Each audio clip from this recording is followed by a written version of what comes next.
आप सभी को प्यार भरा नमस्कार। आपका पुनः स्वागत है हमारे YouTube चैनल मैथ टॉपर में। हमने पिछले वीडियो में बात की थी असेंडिंग और डिसेंडिंग आर्डर के डिफिनीशन की और ट्रिक की, किस तरह से हम असेंडिंग और डिसेंडिंग आर्डर के क्वेश्चंस को लिखते हैं, समझते हैं। ये हमने पिछले वीडियो में बात कर लिया था।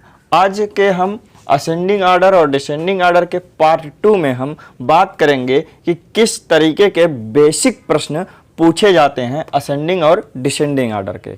इस बेसिक क्वेश्चंस जो हैं वो पहले तो जब आंकड़े क्या दिए रहे होंगे, आंकड़े क्या दिए रहें, आंकड़े दिए हों धनात्मक संख्याओं में, आंकड़े क्या हों धनात्मक रूप में दिए हों और ऋणात्मक रूप में दिए हों और दशमलव रूप में दिए हों। मतलब पॉजिटिव फॉर्म में हो, निगेटिव फॉर्म में हो और पॉइंट फॉर्म में हो। तो ये तीन टाइप के जो प्रश्न हैं ये बेसिक के माने जाते हैं। तीनों टाइपों के आंकड़ों को यदि हम असेंडिंग और डिसेंडिंग आर्डर में लिख लेते हैं तो हमें कंपटीशन में जो संख्याएं मिलेंगी उन संख्याओं को हम बहुत ही आराम से, बहुत ही क्लियरिटी से, शुद्ध रूप से उसको हम असेंडिंग और डिसेंडिंग आर्डर में लिख लेंगे। तो आइए स्टार्ट करते हैं। जब आंकड़े क्या हो धनात्मक दिए गए हों तब हम आरोही और अवरोही क्रम में कैसे लिखेंगे। जैसे आंकड़े दे दिया गया हमको 3, 5, 0, 5, 4, 9, 7। पॉजिटिव से मतलब हमारा सब संख्याएं जो हैं वो क्या है धनात्मक की संख्याएं हैं, क्योंकि सभी संख्याओं के आगे जो सिंबल लगा है वो धन का लगा है। ये सब संख्याएं क्या होती हैं धनात्मक संख्याएं होती हैं। तो जब आंकड़े हमको धनात्मक संख्याओं में दी गई हों तब हम इसको आरोही क्रम में कैसे लिखते हैं। आरोही क्रम का मतलब क्या होता है बढ़ते क्रम कि घटते क्रम। कंफ्यूजन अब नहीं, कंफ्यूजन हमारे ट्रिक पे जाइए। आरोही क्रम बोलिए, हमने ट्रिक क्या बताया था आरोही बोलिए। जैसे ही आप आरोही बोलेंगे आपका मुंह छोटे से बड़ा हो जाएगा, यानी कि सबसे पहले छोटी गिनती लिखी जाएगी। छोटी गिनती लिख लो भैया। इसमें सबसे छोटी क्या है यहाँ 0, 0 से बड़ी क्या है 3, 3 से बड़ी क्या है 4, 4 से बड़ी क्या है 5। क्या 5 के जैसा और कोई है? अगर है तो लिख लिया जाए। तो 5 के जैसा यहाँ एक और था तो इसको हम क्या करेंगे लिख लेंगे। अगली लाइन में क्या बचा 7 और अगली लाइन में क्या बचा 9। ये हो गया हमारा आरोही क्रम। अब इसको क्या करेंगे जो हमारे क्वेश्चन में दिए गए आंकड़े थे इसको काउंट कर लेंगे 1 2 3 4 5 6 7। यानी कि जो आंकड़े दिए गए हैं वो 7 टर्म में थे, 7 पदों में थे। तो हमारा जो आरोही क्रम का आंसर आया है इसके भी पदों की संख्या 7 होनी चाहिए। 1 2 3 4 5 6 7। यानी कि दिए गए प्रश्न में पदों की संख्या और जो हमने आरोही क्रम लिखा उसमें पदों की संख्या समान होनी चाहिए। ऐसा इसलिए ताकि कोई एलिमेंट आप ऊपर, कोई भी संख्या आपके ऊपर छूट न जाए। इसी क्रम में हम बात करेंगे अब दिए गए धनात्मक संख्याओं को अवरोही क्रम में कैसे लिखा जाए। अवरोही क्रम, अवरोही क्रम का मतलब हमने कहा था, ट्रिक याद करिए, बोला था ना औ, जैसे ही बोलोगे औ मुंह हो जाएगा बड़े से छोटा। इसका मतलब सबसे पहले बड़ी गिनती ढूंढ निकालो। बड़ी गिनती क्या है आंकड़े में 9, 9 से छोटी क्या है 7, 7 से छोटी क्या है 5। क्या 5 के जैसा कोई और है? इसका भी ध्यान रखते चलेंगे। तो 5 के जैसा था तो उसको लिख लिया। 5 से छोटी 4, 4 से छोटी 3 और 3 से छोटी 0। ये हमारा हो गया अवरोही क्रम में। हम बात कर लेते हैं अब निगेटिव संख्याओं की। जब आंकड़े हमको क्या हो ऋणात्मक दिए गए हों तब हम आरोही और अवरोही क्रम को कैसे लिखेंगे। आइए आंकड़े मान लेते हैं हमको दे दिया गया -5, 0, -7, -2, -1, -3। हम बहुत छोटे छोटे संख्याओं पर काम करवा रहे हैं क्योंकि हमें आपको केवल समझाना है। आप बेसिक समझ जाइए, देखिए कंपटीशन कैसे आपको समझ में आता है। तो यहां से हमने कहा था आरोही क्रम। आरोही क्रम का मतलब कि सबसे पहले सबसे छोटी गिनती लिखी जाएगी। आरोही क्रम का मतलब बढ़ते क्रम, बढ़ते क्रम का मतलब पहले छोटा रहेगा, फिर उससे बड़ा, फिर उससे बड़ा, फिर सबसे बड़ा। तो पहले छोटी गिनती ढूंढ निकालो। और एक चीज यहाँ हम ध्यान देने वाली बात है, ध्यान देने वाली बात, जब भी हम कह दें कि ध्यान देने वाली बात है, उस पर आप जरा गौर से सुनिएगा। यहाँ जो ऋणात्मक संख्याएं होती हैं, ऋणात्मक संख्याओं में जो संख्या आपको बड़ी दिखेगी ना, वही सबसे छोटी होगी। यानी कि इसमें जो सबसे बड़ी संख्या दिख रही है, वही संख्या क्या होगी, आपकी सबसे छोटी संख्या होगी।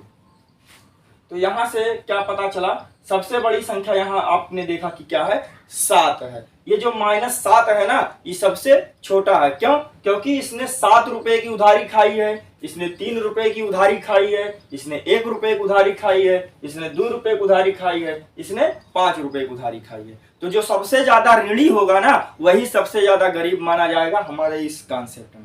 जो सबसे ज्यादा ऋणी, वही सबसे ज्यादा छोटा होगा। ध्यान देने वाली बात है, ध्यान से समझिएगा। जो सबसे ज्यादा होगा ऋणी, वही होगा सबसे ज्यादा छोटा हमारे इस कॉन्सेप्ट में। बोलो, बात समझ में आ गई? चलिए, तो भैया यहाँ देख लो, सबसे ज्यादा उधार खाने वाला बंदा कौन है, -7, घसीट लाओ, यही सबसे छोटा बंदा है। इसके बाद इससे कम उधारी खाने वाला कौन, -5, इसने केवल 5 रुपए की उधारी खाई, तो जाहिर सी बात है थोड़ा सा बड़ा होगा उससे। इसके बाद इसने 3 रुपए की उधारी खाई, तो ये इससे बड़ा हो गया। इसने 2 रुपए की उधारी खाई, तो इससे बड़ा हो गया। इसने 1 रुपए की उधारी खाई है, ये सब। इसने कहा ना भैया हम केहू को उधार बाकी नहीं है, इसने जीरो ने क्या कहा, हम किसी के उधार नहीं है, इसलिए क्या हो गया, सभी ऋणात्मक संख्याओं से बड़ा होता है। नंबर लाइन जब भी आप लोग लगाते होंगे, इधर पॉजिटिव संख्या रहती है, इधर नेगेटिव संख्या रहती है, बीच में जीरो होता है। जीरो ना तो पॉजिटिव होता है ना नेगेटिव होता है। हम ऐसा मान सकते हैं कि सभी धनात्मक संख्याओं से जीरो छोटा होता है और सभी ऋणात्मक संख्याओं से जीरो बड़ा होता है। इतना कॉन्सेप्ट क्लियर हुआ? दिए गए ऋणात्मक संख्याओं को किसमें लिखना है, अवरोही क्रम में। अवरोही क्रम का हमने क्या बताया था, फंडा, कि अवरोही क्रम का मतलब होता है सबसे पहले बोलेंगे औ जैसे ही बोले हमको क्या पता चला, औ मतलब सबसे पहले बड़ी गिनती लिखना है, फिर उससे छोटी, फिर उससे छोटी, फिर उससे छोटी, है ना। तो सबसे पहले बड़ी गिनती लिखो। इसमें बड़ी गिनती कौन है सबसे पहले, इसमें ये देखो भैया, जीरो क्या है, वो सबसे बड़ी है। क्यों? क्योंकि आज तक इसने कोई भी उधार नहीं खाया। जीरो से कम उधार खाने वाला, भैया ये जीरो क्या हो गया, हमारा सबसे बड़ी गिनती हो गई, क्योंकि आज तक इसने किसी का उधार नहीं खाया। इसने केवल 1 रुपए का उधार खाया है, इसने 2 रुपए का उधार खाया है, इसने 3 रुपए का उधार खाया है, इसने 5 का और इसने 7 का उधार। अवरोही क्रम का मतलब होता है सबसे पहले बड़ी गिनती, फिर उससे छोटी, फिर उससे छोटी, फिर उससे छोटी, फिर सबसे छोटी लिखी जाती है। तो सबसे पहले हम जीरो लिख दिए। क्यों? क्योंकि जीरो सभी ऋणात्मक संख्याओं से बड़ा होता है। या ऐसे समझो हमारे ट्रिक से, सबसे पहले सबसे बड़ी गिनती लिखना है। हमने कहा था निगेटिव में जितने लोग ऋणी रहेंगे, ये निगेटिव का मतलब ऋणी होता है, जितने लोग ऋणी रहेंगे, जितना ज्यादा ऋणी रहेंगे वो उतने ज्यादा छोटे कहलाएंगे। तो इसमें देखेंगे सबसे कम ऋणी कौन है, तो जीरो। जीरो को उठा के आगे ले आए, ये हो गई सबसे बड़ी संख्या क्या मिल गई हमको, जीरो। अब इससे छोटी लिखना है, तो जीरो से छोटी क्या हो जाएगी, -1, -1 से छोटी -2, -2 से छोटी -3, -3 से छोटी -5, -5 से छोटी -7। क्यों? जो सबसे ज्यादा ऋणी होगा उस सबसे छोटा होगा। समझ में आ गया? तो ये हमारा हो गया अवरोही क्रम। तो अब हम बात करेंगे, जब आंकड़े हमें दशमलव रूप के मिले हों, तब हम इसको आरोही क्रम या अवरोही क्रम में कैसे लिखेंगे। तो आप बच्चे का एक एग्जाम्पल याद रखिएगा कि बच्चा क्या होता है, सबसे पहले छोटा होता है, फिर उससे बड़ा, फिर उससे बड़ा, फिर उससे बड़ा, समय के साथ धीरे धीरे बड़ा होता रहता है। तो वही हमारा आरोही क्रम होता है। धीरे धीरे क्या होता है, ये बढ़ता रहता है। यानी कि सबसे पहले सबसे छोटा, फिर उससे बड़ा, फिर उससे बड़ा, फिर सबसे बड़ा। तो इसमें हम दिए गए आंकड़ों में सबसे छोटी गिनती देख लेते हैं, है ना। सबसे छोटी गिनती क्या होगी, 0.3। तो ये 0.3 लिख लेंगे। इसको हम पढ़ेंगे ना, 0.3 का मतलब होता है 3 पैसा, 0.7 का मतलब होता है 7 पैसा। तो 3 पैसे से ज्यादा बड़ा क्या होगा, 7 पैसा। 7 पैसा से ज्यादा बड़ा यहाँ क्या है, 1 रुपया 7.5 पैसा। बोले तो इसको पढ़ा जाता है, इसको पढ़ा तो जाएगा 1.75।